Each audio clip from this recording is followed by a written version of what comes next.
I think it's time we had another talk about hand traps. Listen, I seriously do not care what you do behind closed doors. I mean, if it's on your own and you're doing it by yourself and no one's being hurt, I don't care. But please, at least when you're finished with whatever you do with your hand and those traps, can you wash your hands before you hit the subscribe button? It's nasty. What's going on with you guys? TheCaliEffect, king of games here. And since I was born in a trap, I think it's only appropriate to teach you guys about the trap. See, I can make multiple puns about traps. This is just too easy. Hand traps for so long have been a pivotal piece in deck building inside of the current Yu-Gi-Oh card game. But just recently, there has been a huge problem with hand traps, an elephant in the room that no one seems to address.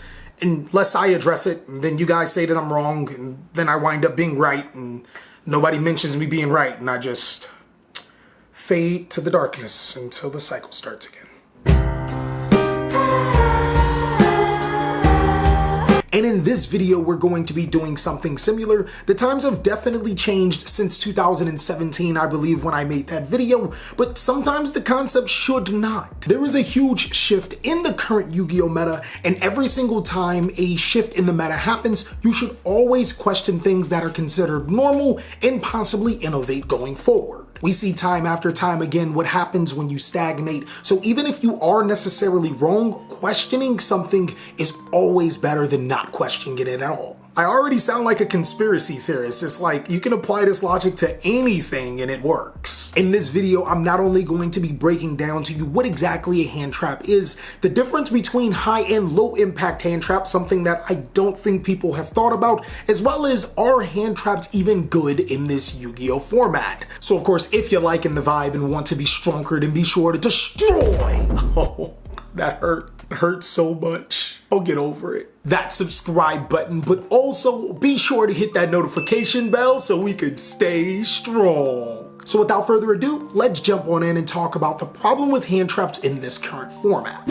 So if you look in the Yu-Gi-Oh official rulebook, you won't find anything about a hand trap. They don't mention it because we create slang around here. You already know we got our own language with PCST and have you read MISC? So if you take a look at the Yu-Gi-Oh rulebook, which I'm pretty sure no one has and ever will, you will find out there is no mention of a hand trap because technically it doesn't exist. The definition of that card is a Yu-Gi-Oh card that can be used from the hand, no wonder, and is normally a card that is used in response to a player's action. For you old school players, cards like Gorz the Emissary of Darkness and Karibo are cards that are considered hand traps because when your opponent performs a particular action, you can use these cards from your hand. And if you guys want a more modern day approach on the definition of a hand trap, cards like Ash Blossom and Joyous Spring, as well as Infinite Impermanence, are perfect examples of hand traps. They don't always have to be monsters, they can be traps too. But they weren't originally trap cards, so yeah. It's really weird that the term hand trap was coined before there was ever a trap card that could be activated in your hand.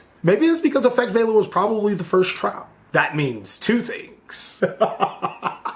So now that we have that down and out of the way, we can actually complexify, is that a word? I don't think it's a word, but I'm gonna use it. We can actually complexify hand traps to place them in particular categories depending on their usefulness. I like to say that there are three types of hand traps. There are high impact hand traps. These particular hand traps have a blanket effect that typically prevent your opponent from performing a certain action. Take for example cards like Droll and Lockbird and Artifact Lancia. These two cards are considered high impact hand traps because when they are activated, they prevent both players from performing a specific action for the duration of the turn. Your high impact hand traps are extremely powerful, but they tend to run a risk. The first problem with high impact hand traps is while they have a blanket effect, they tend to actually work against you if you're trying to do the same thing. Take for example, if we activated Artifact Lancia that turn, we wouldn't be able to use a card like Cosmic Cyclone because neither player can banish for the duration of that turn. And while high impact hand traps have a really good blanket effect, sometimes those high impact hand traps completely miss the mark, not being able to affect the player that you're using it against. And then there are low impact hand traps.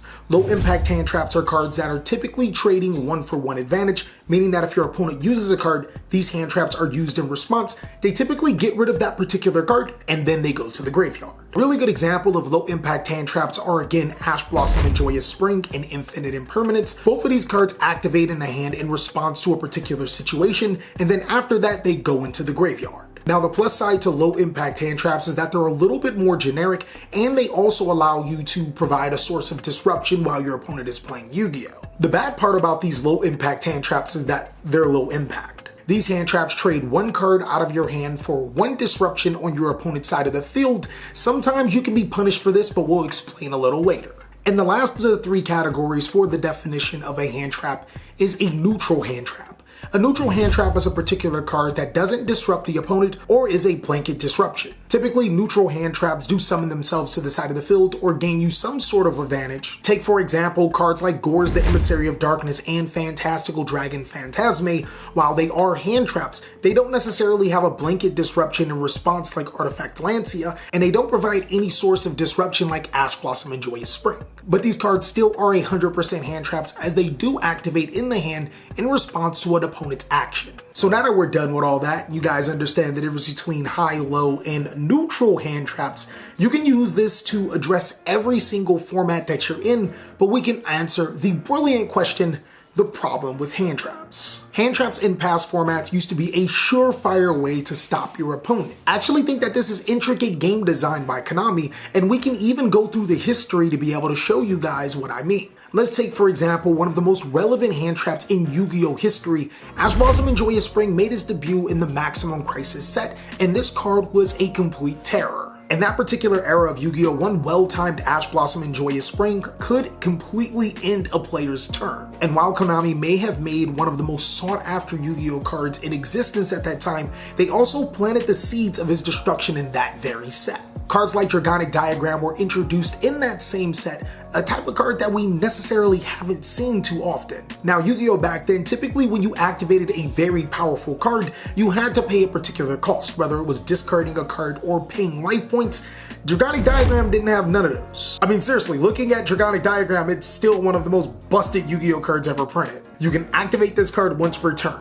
You get to destroy a card from your hand or field. And if it gets negated, well, I mean, you didn't lose anything. You don't have to destroy. Ash Blossom and Joyous Spring did provide an inconvenience to cards like Dragonic Diagram, but it didn't necessarily stop the card from existing. And the weird thing about that is that cards like that didn't necessarily slow down. They continued to power creep themselves by making cards like Heavy Metal Foes Electromite, a card that has given players a conundrum. You can Ash Blossom and Joyous Spring Electromite's effect, but it will gain its other effect. Or you could use another hand trap like Ghost Ogre and Snow Rabbit, which would get rid of the Electromite but wouldn't stop its effect. This conundrum kept evolving over the years, where players had to play more and more hand traps just to be able to stop the opponent's turn. Now in 2021, guess how many hand traps does it take to stop a really good deck? 2. At least 2. And sometimes they're still able to make a board depending on what hand traps you used. Rocket Dragon Link is the prime culprit for this. This is a deck that can be hit with high impact hand traps like Droll and Lockbird and Nibiru and still be able to make some form of disruptions and have follow-up for the very next turn. This not only creates a situation where your opponent has to use cards out of their hand, the opposing player still is able to play Yu-Gi-Oh! Like the cards that you used didn't matter. But it almost feels forced to use these cards, because if you don't use these cards, then your opponent is allowed to do whatever they want and their board gets more scary. And before you guys start to say that that's an outlier, well, you're still kind of wrong. While decks like Rocket Dragon Link that can completely ignore hand traps aren't plentiful, there are cards that actually allow you to punish your opponent for playing hand traps. Cards like Triple Tactics Talent and Cypher Gear Gamma completely reward you for your opponent trying to disrupt you from making that really dumb board you were trying to make. It almost feels like Konami limited Call by the Grave and never gave us Crossout Designator because they foreseen a situation like this, where hand traps are not only very underpowered, you also have cards that can punish your opponent for playing these hand traps and allow you to make those boards that everyone's complaining about. Nah, I'm giving Konami too much credit, right? So that actually brings us to the apex of our question. What exactly is the problem with hand traps? The answer is simple. They exist. Hand traps' initial design were to simplify the Yu-Gi-Oh! Card game, but they've done everything but that. They've made the Yu-Gi-Oh! Card game a lot more complex, and then kind of faded out of existence because, I mean, right now, they're fairly useless. Now, there is a very fortunate solution to this, a solution that some players may not see. This solution is so big brain, when I say it, you will have to hit that subscribe button and follow the TheCaliEffect for the rest of your life. It really depends on the deck. Seriously, like, deck building becomes even more important now than ever before. Some particular strategies can run a myriad of low-impact hand traps, mainly because their engine is so small and they only need 1 or 2 cards to continue to play Yu-Gi-Oh! Being able to use those hand traps in abundance to disrupt your opponent and then play your game is pretty cool. And it's also very fair for the opponent because even when they're hit with these multiples of low-impact hand traps, they can still make a board and it becomes a Yu-Gi-Oh! Card game. Some strategies can only afford to play those high impact hand traps because they're looking for that critical time to end your opponent's turn. And while playing under those high impact hand traps, you run the risk of not being able to perform those particular actions when you use those cards, and you also run the risk of completely whiffing, not necessarily being able to use that hand trap because your opponent doesn't fall under that category. And dare I say, there is a third situation, which I feel if your deck can do this, it's probably the better of the two. Allow me to make the bold claim, but a deck that can play 0 hand traps and still be able to break boards and make boards on its own is probably one of the better decks of the format. Like seriously, secretly, that deck is too strong. Allowing your opponent to set up with their board and then playing a fluid strategy that can interact with your opponent, as well as having some of those blowout cards like Forbidden Droplets and Dark Ruler No More, cards that are used after your opponent already establishes a board and allows you to break it, is also another method to play Yu-Gi-Oh! If you were to ask me, the methodology of just throwing hand traps in every single Yu-Gi-Oh! Deck is completely dead. We're in a new era of Yu-Gi-Oh! Where you have to actually conceptualize what particular strategy you're running and then also fit it with the correct countermeasures to be able to stop your opponent so you can play Yu-Gi-Oh! And to be honest with you guys, that is a very long-winded way to tell you guys in the future live duel, I'll be playing 0 hand traps. Thank you guys so much for watching. I really hope you guys enjoyed this video. Of course, some people may have a dissenting opinion to this. I want you guys to post down below in the comment section, what exactly do you think about this? Are hand traps dead? Am I wrong? Should you be playing Ash Blossom in every single Yu-Gi-Oh! Deck? I want to hear it all. Also, be sure to check out these videos as I'll catch you on the next one.